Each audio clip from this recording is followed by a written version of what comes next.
Mộc Văn xin kính chào quý vị và chào mừng quý vị đến với chương trình In Depth của SBTN Úc Châu. Thưa quý vị, In Depth là chương trình phỏng vấn chuyên sâu với khách mời là chính trị gia, nhà hoạt động cộng đồng, những người có tên tuổi trong xã hội. Và chúng tôi thường tiếp xúc và nói chuyện với các dân biểu của Úc Châu trong giai đoạn tranh cử lần này. Hôm nay thì chúng tôi rất là hân hạnh và vinh dự được đón ông Chris Hayes, dân biểu liên bang khu vực Fowler, New South Wales. Good to be with you again. Good afternoon, Chris, and it's our pleasure to see you in the studio. And yes, as usual, our topics today are the election, all about the election. Now we are now in the fifth or sixth week. Yeah. Okay, so tell us how is the Labour's activities and campaign and then pan down so far? Well, we're still getting up very early in the morning. We're still getting out there doing everything we can to campaign. We're still trying to actually push the position of the differences between what the government has done, what they plan to do, and what Labor is about. Now that's something pretty important when talking to local people, particularly about health and education, talking about the benefits for their children. That is pretty big in my community. And that's the areas that people seem to want to talk to me a lot about. And also a lot of the professionals in my area, particularly the doctors, are very, very keen to talk about what Labor has planned in respect to lifting the freeze on the Medicare rebate so they can continue to bulk bill their patients. Okay, great. Vâng, kính chào quý vị và thưa quý vị, chào mừng quý vị đến với cái buổi trao đổi hàng tuần giữa chúng tôi với dân biểu Chris Hayes, dân biểu liên bang khu vực Fowler tại New South Wales. Và chúng tôi bắt đầu cuộc trao đổi với câu hỏi là thưa ông, chúng ta đã sang đến tuần thứ 5 hoặc thứ 6 của cái chiến dịch tranh cử 8 tuần này, 8 tuần vừa qua, 8 tuần rồi, và vậy thì những cái kế hoạch, những cái hoạt động của phía lao động ra sao? Và dân biểu cũng nói đến rằng là ông vẫn đang tranh cử hết sức mình, dậy từ sáng sớm và thực hiện những cái chiến dịch tranh cử tại các điểm dân cư, cử tri tại khu vực bầu cử của ông, và tập trung vào vẫn là những cái điểm chính, tức là những cái gì mà chính phủ Turnbull sắp làm, sẽ làm, và cái kế hoạch của bên phía lao động nếu lao động thắng cử trong ngày 2 tháng 7 tới đây, và tập trung vào các lĩnh vực chính như là y tế, giáo dục và giúp đỡ những cái người trẻ tiến thân trong xã hội Úc Châu. Và ông cũng nhắc đến là phía các bác sĩ Việt Nam, các bác sĩ thì cũng rất quan tâm đến chính sách về Medicare của lao động, đó là gia tăng cái khoản trả công họ khám bệnh, gọi là Medicare rebate. Thưa quý vị, yes, so okay, so in general, we believe that this Sunday, this weekend, this Sunday, the Labour Party will officially launch their campaign. Where else? In the seat of Lindsay, Penrith, Western Sydney. So, well, that's been pretty traditional for Labor for some time. It's Western Sydney is a traditional area that has swung between Liberal and Labor on many occasions. It's been an area which has been the litmus test of where a government should go. Now we think having it out there, particularly in Western Sydney, sort of showcases the policies that we want to take to this election. We want to make sure that the community fully understands the fact that we are committed to bringing the budget back into surplus at the same time as the government is talking about bringing the surplus in the years 2021. But what we're not going to do, and this is the part about doing it, Lindsay, we're not going to actually do it to the detriment of people, working people, people who are working hard to look after their families. We need to assure them we're not going to do it and make life harder for them. Okay. Yes, thank you very much. And vâng, thưa quý vị, câu hỏi thứ hai chúng tôi trao đổi với dân biểu Chris Hayes đó là chủ nhật này thì Đảng Lao động sẽ chính thức mở màn chiến dịch tranh cử, gọi là election, gọi là campaign launch tại khu vực bầu cử Lindsay ở Tây Sydney, và tại Penrith là cái nơi mà sẽ có một cái cuộc họp và chính thức phát động cái chiến dịch tranh cử của Đảng Lao động. Và mọi người đều ghi nhận rằng lần này cũng là một cái lần đặc biệt bởi vì Đảng Lao động chọn một cái địa bàn tại Tây Sydney, thưa quý vị. Trước đây là tại những nơi khác, lần này Đảng Lao động chọn. Thì dân biểu Chris Hayes giải thích rằng là địa bàn Tây Sydney đóng vai trò rất là quan trọng đối với cái chiến dịch tranh cử của lao động và đối với sự thành bại của Đảng Lao động trong cái lần tranh cử lần này. Và đây là một cái thử thách rất là lớn với chính phủ của Đảng Tự do, và là một cái dịp để mà Đảng Lao động trình bày những cái chính sách của họ, và làm sao Đảng Lao động đưa ra đề nghị là sẽ cân bằng lại ngân sách trong 4 năm và không cắt giảm quá mức hoặc là ảnh hưởng đến đời sống của người lao động, của các cử tri, của gia đình. So we all watch on Monday this week, and the Q&A program, and the leader of the opposition, Mr. Bill Shorten, appear on the Q&A solo, also in Penrith, and he dealt with wide-ranging questions. Oh yes. From a number of voting groups like the undecided, the Labour supporter, or the Liberal supporter. Now, have you watched that, and how do you look? It is disappointing to some extent because, as you know, well, you're right. He did appear only by himself, but we wanted to have that as a debate. Yeah. We wanted the ABC, as it was in this case, to be able to run the debate there and have Malcolm Turnbull and Bill Shorten stand up and answer the questions from the audience. We would have preferred that, but the other side, Malcolm Turnbull, wouldn't agree. So it was disappointing to that extent that we only had Bill Shorten there, because I think this election is about a competition of ideas. Okay. This is about people understanding what is being offered by both parties and putting us to the test to explain those ideas for the community as to what is going to be better for us, for our families, for the future. Now, I thought that was a missed opportunity that would have been ideal for Mr. Turnbull and Mr. Shorten to stand there and answer those questions and lay it on the line what it is our respective parties are committed to for the future. Right, yes.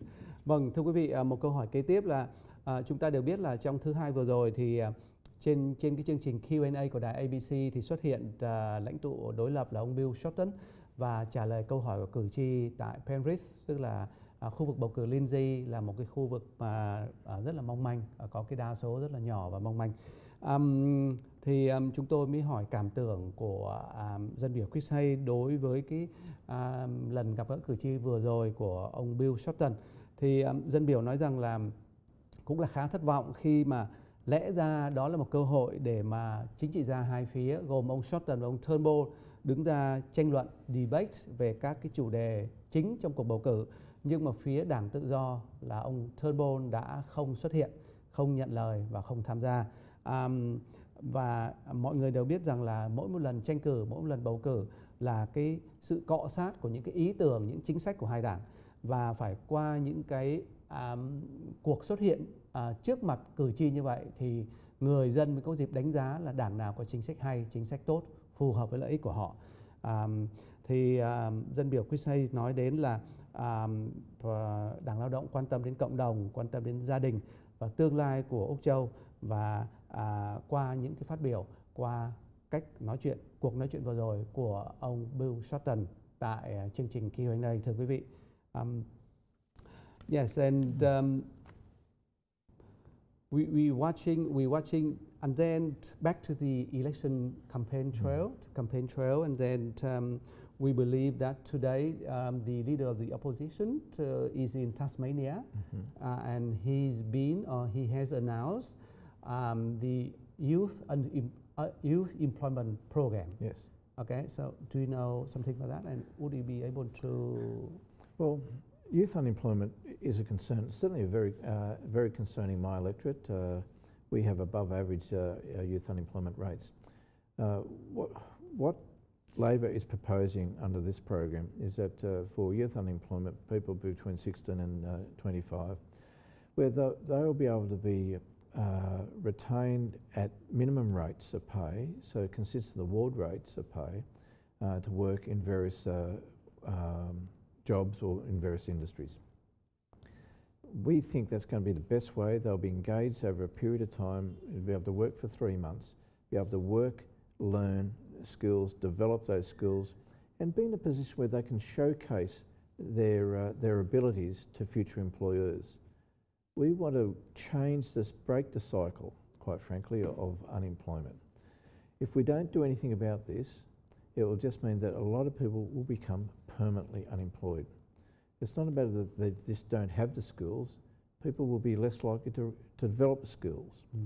They'll be less likely to be disciplined about being at the workplace on time and everything else that goes with it. And what we do know, with high youth unemployment, you have high youth crime rates. Right. So we think there is a overwhelming reason why we should be doing this for the community. Apart from giving people a start in employment, right, helping employers to find people who best suit their businesses, it also gives people something useful and practical to do and not be diverted into antisocial activity. Yeah, no activity, yeah, social activity. May I just check with you what I just take a note?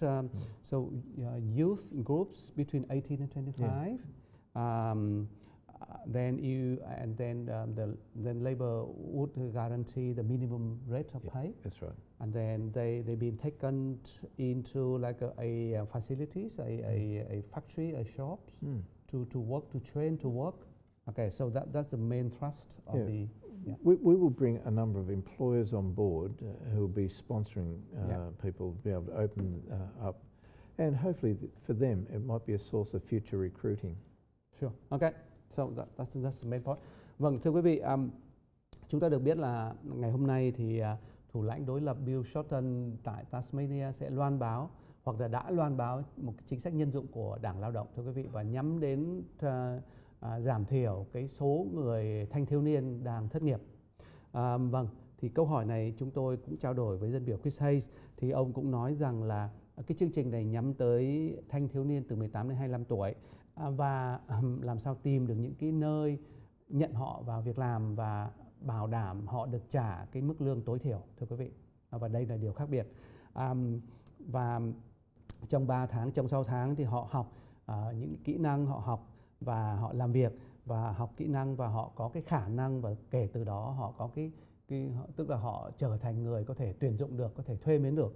Và Đảng Lao động như dân biểu nói rằng là muốn phá vỡ cái vòng xoáy đó là cứ thất nghiệp thì dẫn đến những cái điều tệ hại khác cho xã hội, và cũng muốn hướng dẫn các thanh niên này những cái kỷ luật ở nơi làm việc để sau này các bạn có thể xin việc làm một cách dễ dàng hơn.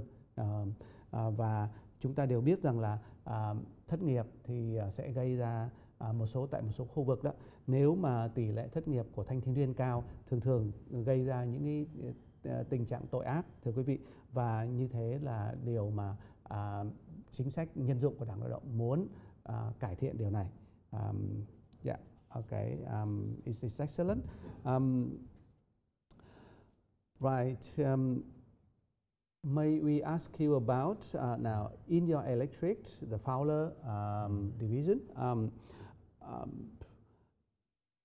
We trying to gauge the electric's reaction about the negative gearing policy. Yeah. Okay, because many people are talking to us about this election, and they care about, you know, the Australian dream, so-called. Yeah. So the young people get a job and then is able or are able to buy their homes. I don't know whether. So tell us, people in your electric, how would they rate the affordability policy in this election? Well, I think primarily people see house affordability, particularly in Sydney and Melbourne, as getting beyond the reach of their children. The simple fact is, for every house that is going on the market, at least 2/3 of those people potential buyers are investors. They're not people trying to get their first house. Yeah. And they outbid one another and prices go up. Now, it doesn't do anything for, as the Liberal Party, they showcased one family 6 weeks ago. Right. They said how important it was for them to buy a place for their child. Okay. The child was 1 year old. Okay. If it's one of my grandchildren, I couldn't buy them a house. A 1 year old, I might buy them a rattle or a teddy bear or something, but I wouldn't be buying them a house. Now, but that family would be negative gearing that property. Yeah. Now, look, I just think we've got to understand that Australia's system of negative gearing is unique from anything that applies throughout the world. If you own properties in United States, Europe or Britain, you can have various properties, but some properties might make less money on, and you can offset that loss against other assets. In this country, you're allowed to offset that against your own personal income.